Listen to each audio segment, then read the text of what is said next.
Hello, welcome back. I'm John Starr from MacMovieGuy.com, and this is my last Talking Oscars post before I do my final nominations, which I have no way of avoiding it. It's going to be really long. I'm just sorry about that. I'm sorry. There's nothing, I can't do 24 categories. I could break it up in like multiple videos, but then it's cumbersome for somebody to watch and be like, well, I want to see what his, and then you click on. I'm not trying to create clickbait. I'm not trying to just gain by getting people to watch multiple videos about the same exact thing. But the BAFTA nominations came out, and fun fact, even though I did okay with Golden Globes and Critics' Choice, the wins, my prediction of who wins, I did great with BAFTA nominations. I got an 80% accuracy, according to Gold Derby. So I was like ranked 300 and something out of over 2,400 people. Huge bump up from the other award shows. I may not know how the Golden Globe voters think. I may not know how the Critics' Choice think, but I do know how Brits think. We are in tune. Mainly because I just read the tea leaves. I've believed in All Quiet on the Western Front since I saw it, and I believe it's an Oscar bait film. I had it in my I should have left it in my top 10. That's my greatest regret right now, is not having left it in the top 10 when it was 1 in 100 on Gold Derby, because I had it in my top 10 when it was 1 in 100. And man, if I had left it in there and gotten those points, oh my God.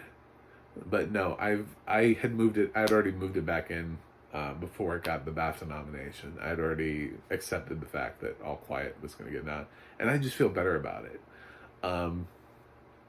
I think probably All Quiet's actual Oscar chances are maybe limited to I don't know, 4 or 5 nominations. I don't think it's going to sweep. It's the most nominated BAFTA film. I don't think it'll be the most nominated Oscar film. That would blow people's minds. Everybody who predicts Oscars right now would lose. They delete their channels.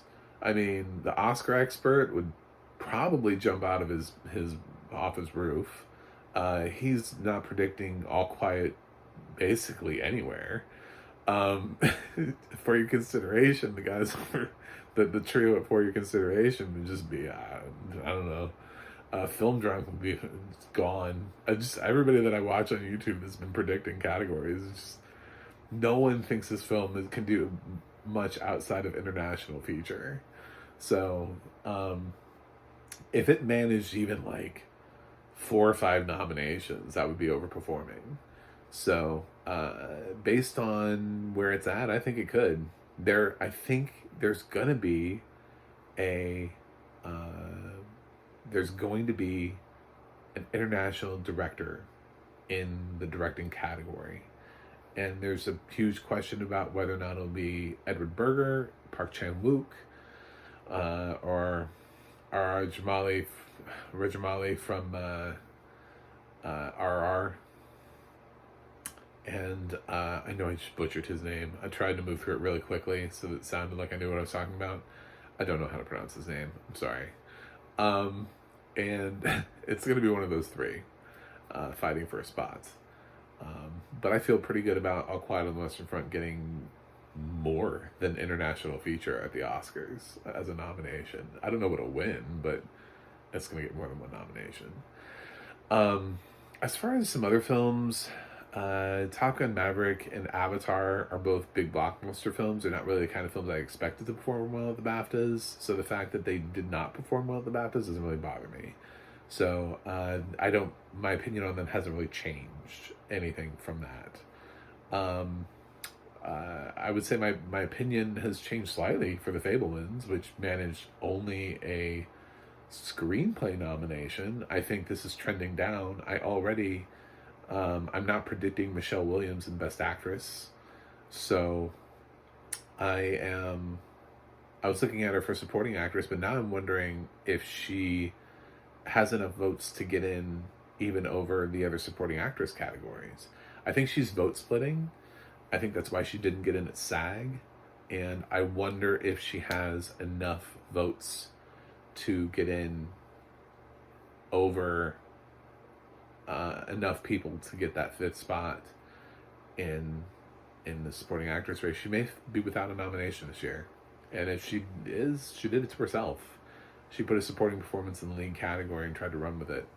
If she had advertised herself as supporting the whole time, I think she'd be in the race. Obviously, we've seen the category survive without Fableman's boys. So, I don't know. I don't know if Paul Dano. I feel less likely about Judd Hirsch. So Steven Spielberg's getting a director's nomination, though. I do feel that, and Fableman's is getting a Best Picture nomination. I feel Fableman's is still a lock in at least 4 or 5 categories. But is it the huge Oscar bait film that people thought it was? I don't think so. Everything Everywhere is still performing strong, and it will still get a ton of nominations. It might be the most nominated film. It has a chance, because you're looking at a film that's going to pick up picture, director, actress, supporting actor, and at least one supporting actress trophy nomination. So, in addition to like screenplay, and at least a few tech categories. So it's looking at 8 or 9 nominations probably. I think it'll be fine. I think I'm in a weird place with the bubble films. My bubble films right now are: what am I doing with The Whale? What am I doing with Women Talking?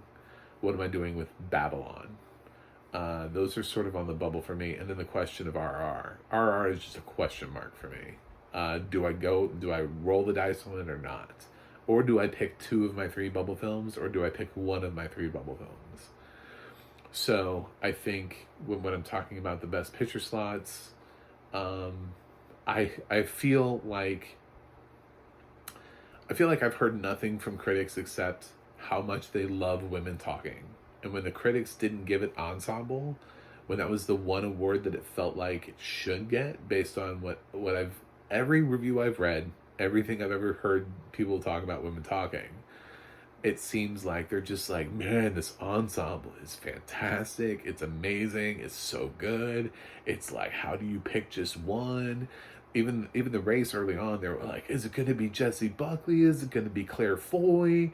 Could be either one of them. Could be both of them. Could be Rudy Mara. Could be, like, nobody had any idea.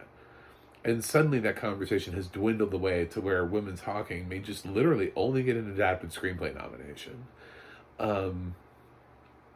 If that. Maybe they'll get a score? I don't know. But I'm feeling way less secure. Then the hype machine on Women Talking has, I don't know if maybe they're confusing it with She Said. I don't know what's happening over there, Women Talking, but I don't feel good about Ben Whishaw. I don't feel good about putting in the supporting actress race. It's underperforming. BAFTAs didn't like it at all. They just told it to go pound sand. So there's that.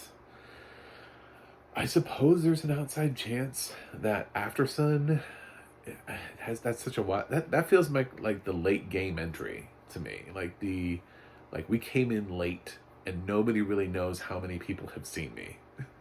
The big question of, did it have the buzz on me hit late and have enough people watched me to nominate me in anything?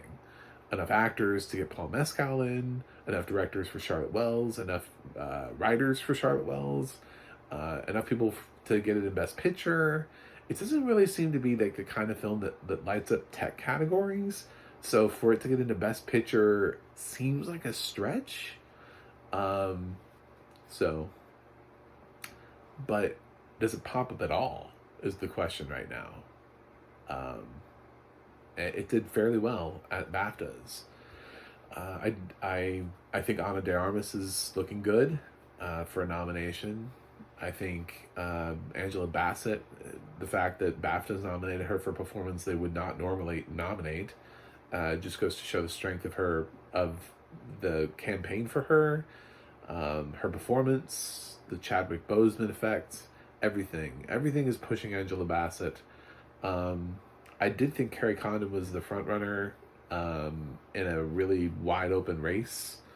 And now I'm willing to say it's a lot more neck and neck than that. I think people will either give it to Angela Bassett or they'll give it to Carrie Condon. But I do think Angela Bassett's getting a nomination. I'm jumping on board now. And I still don't know how I feel about Eddie Redmayne for The Good Nurse. If he takes the 5th spot or not, we'll see when I do my final predictions.